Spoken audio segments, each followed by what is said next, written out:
नमस्ते। कई बार हम किसी के बहकावे में आकर कुछ ऐसा गलत निर्णय ले बैठते हैं जो हमारे लिए सही नहीं है।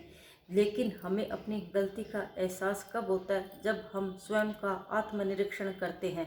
तब हमें पता चलता है कि हाँ, मुझसे गलती हुई है, पछतावा भी होता है। तो ऐसी ही एक छोटी सी कहानी है। नमस्ते, मैं प्रीति पांडे जीवन से जुड़ी हुई छोटी छोटी बातों में एक बार फिर से स्वागत करती हूँ। एक बार क्या है, दो सहेलियाँ होती है। दोनों ही सहेलियाँ जब बचपन में छोटी होती है तो दोनों ही सहेलियों का घर पास पास में होता है। एक ही स्कूल में पढ़ती है, एक ही क्लास में पढ़ती है। तो दोनों साथ साथ में स्कूल जाती है और साथ में ही पढ़ाई पूरी पूरी करती है, साथ साथ में पढ़ती है और पढ़ाई करने के बाद है साथ में है खेलती है। तो ऐसे ही करते करते समय बीतता रहता है और दोनों की पढ़ाई पूरी हो जाती है। दोनों ही सहेलियों की अलग अलग जगह शादी हो जाती है। तो उनमें से एक सहेली की जहाँ शादी होती है तो ससुराल में उसे बड़ा अच्छा ससुराल मिलता है। सासू माँ पति सब अच्छे से है। वो भी अपने ससुराल में बड़े अच्छे से रह रही होती है कि एक दिन किसी काम के सिलसिले में उसको घर से बाहर जाती है तो उसे एक ऐसी महिला बाजार में मिलती है। तो वो उसको कहती है कि बेटी, मैं तुझे जानती हूँ। तो वो कहती है, मैं तो आपको जानती नहीं।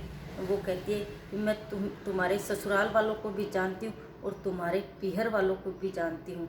मेरी भी यहीं शादी हो रखी है और मैं तुम्हारा जो पीहर है वहाँ मेरा भी दूर पीहर है। तो ससुराल वाले पीहर वालों को बड़े अच्छे से जानती हूँ। तो वो कहती है अच्छा। वो कहती है कि बेटी, तुमने ऐसे है परिवार में, तुम्हारे माता पिता ने तुमने शादी कैसे कर ली? तो वो कहती है ऐसा क्यों कि तुम तो अच्छे पैसे वाले घर के अच्छे परिवार की थी, पैसे वाले घर की थी। तुम इस साधारण घर में तुमने क्या सोच के है वो शादी कर ली? तो वो कुछ नहीं बोलती।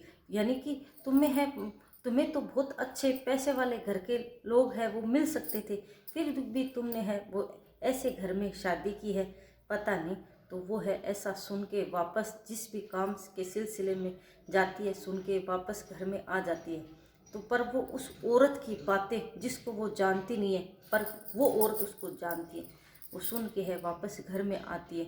आने के बाद है जब वो घर का पूरा काम कर लेती है, काम करने के बाद जब वो है बैठती है एकांत समय में, तो उस औरत की बातें उसके दिमाग में है घूमती है कि वो कौन औरत थी और ऐसा बोल के गई कि तुम्हारी तो बड़े अच्छे, तुम्हारे घर वाले अच्छे थे, तुम्हारे है अच्छे और अच्छे पैसे वाले घर में तुम्हारी शादी हो सकती थी, तुमने इस साधारण घर में शादी कैसे कर ली? तो वही बातें उसके दिमाग में है वो घूमती है। घूमने के साथ साथ ऐसा होता है जब हम किसी के बहकावे में, कभी कभी हम किसी के बहकावे में गलत निर्णय भी ले बैठते हैं, तो वो ही उसी के साथ होता है। अब वो ही बात उसके दिमाग में घूमती रहती है जब भी वो अकेले होती है कि हाँ, मुझे तो मेरे माता पिता और पैसे वाले घर में मेरी शादी हो सकती थी। मैं जितना मेरे पीहर में अच्छे से रहती थी तो उतना तो यहाँ रहती नहीं हूँ। कम सुख सुविधा है और कैसे ही करके मैनेज करना मेरे लिए कितना मुश्किल है। शायद वो कहीं ना कहीं औरत सही कह रही थी। तो ये बातें फिर उसके दिमाग में आने लग जाती है। तो ऐसा सोचते हुए वो क्या करती है, अपने सासू माँ को एक दिन कहती है कि मेरा यहाँ मन नहीं लग रहा, मैं वापस है थोड़े दिन के लिए मैं मेरे पीहर जा रही हूँ। और सोच के यह जाती है कि अब मैं मेरे पीहर में ही रहूँगी, यहाँ तो मुझसे रहा नहीं जाता। क्यों? क्योंकि उस औरत की बातें उसके दिमाग में है आती है कि तुम्हें तो बहुत अच्छा है घर मिल सकता था, तुम इस साधारण घर में तुमने शादी कैसे कर ली? जबकि माता पिता भी अपनी लड़की को पूछते हैं, वह भी है वो ससुराल वालों को देखती है, उनके माता पिता भी लड़के को देखते हैं, सभी है आराम से है शादी होती है देख रेख करने के बाद और अच्छे भी होते हैं। पर होता क्या है कि उसके है दिमाग में उस औरत की बातें आने से है वो गलत निर्णय लेती है। वो अपने पीहर वापस चली जाती है। पीहर जाने के बाद उसके माता पिता कहते हैं, बेटा कैसे आई, कुछ काम वगैरह क्या हो गया? तो माता पिता को कहती है कि मैं क्या अपने पीहर आ नहीं सकती क्या? ऐसा कह के वो पीहर में रहने लग जाती है। माता पिता भी है कुछ नहीं कहते। 2 4 5 दिन अब क्या है, जो दूसरी बचपन की जो सहेली थी वो उसे है आई भी रहती है। तो उसकी उस दूसरी सहेली की माता है वो उसको कहती है कि तेरी बचपन की सहेली आई हुई है। तो वो सहेली क्यों आई हुई होती है? वो सहेली अपने ससुराल में है, पूजा के लिए पूजा करवाती है और पूजा के सिलसिले में है सभी को निमंत्रण देने के लिए आती है अपने पीहर। तो उसको उसकी माँ कहती है कि तेरी सहेली भी अभी कुछ दिनों से मैं देख रही हूँ, वो भी यहीं आई हुई है, उससे मिल के भी आ जा, उसको भी कह के आ जा, निमंत्रण पत्र दे के आ जा कि तुम्हारे वो भी आ जाएगी। तो वो है बहुत खुश होती है कि मेरा है अपनी बचपन की सहेली से मिलना भी हो जाएगा और ये निमंत्रण पत्र भी मैं उसको दे दूँगी। तो वो बचपन की सहेली से जब मिलती है तो वो काफ़ी खुश होती है और वो कहती है तुम भी है मेरे ससुराल में आना। तो वो है जब निमंत्रण पत्र पूजा के सिलसिले में बुलाती है तो वो कहती है कि मैं ज़रूर तुम्हारे ससुराल है वो आऊँगी। वो कहती है सब लोग आएंगे और पूरी है व्यवस्था है, बस कि तुम आराम से आना अपने माता पिता के साथ। तो वो जाती है। वो जब पूरा उसके ससुराल में अपनी दूसरी जो सहेली होती है बचपन की, उसके ससुराल में जब वो जाती है तो वो देखती है कि उसका ससुराल है उसके ही ससुराल की तरह है और वो बड़े आराम से अपने ससुराल में अपने परिवार में रहती है और बहुत खुशी से रहती है। तो वो सब पूरा है पूजा होने के बाद, सब कुछ काम होने के बाद है, जब वो वापस आ रही होती है तो वो सहेली पूछती है सब कुछ ठीक तो है तुम्हारी गृहस्थी में? तो वो कहती है कुछ भी ठीक नहीं है। तो वो कहती है क्या हो गया? वो कहती है कि मैं मेरे पीहर में है, कोई ससुराल वाले तुम्हें परेशान करते हैं या सासू माँ कुछ कहती है। तो वो कहती है ऐसा तो कुछ भी नहीं है, पर मेरे यहाँ मैं बड़े आराम से है पीहर में रहती हूँ, किसी भी खाने वगैरह की कोई भी दिक्कत नहीं है।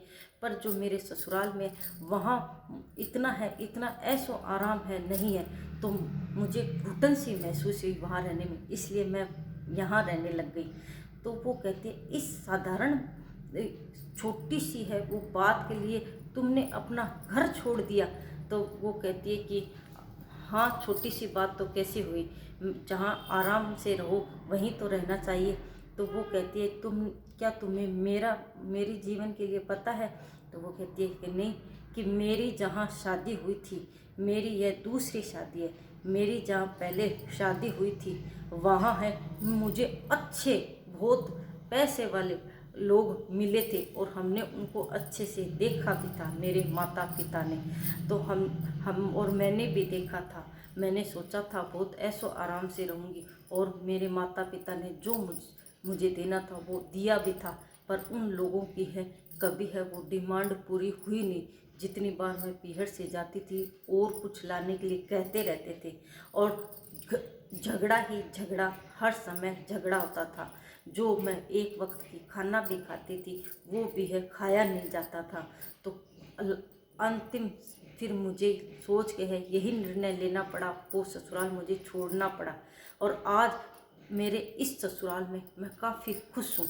मैं 2 वक्त की रोटी भी खाती हूँ, खाना भी खाती हूँ, सब लोग बड़े खुश हैं। मुझे वो ऐशो आराम नहीं चाहिए, मुझे है शांति चाहिए, अच्छे इंसान चाहिए।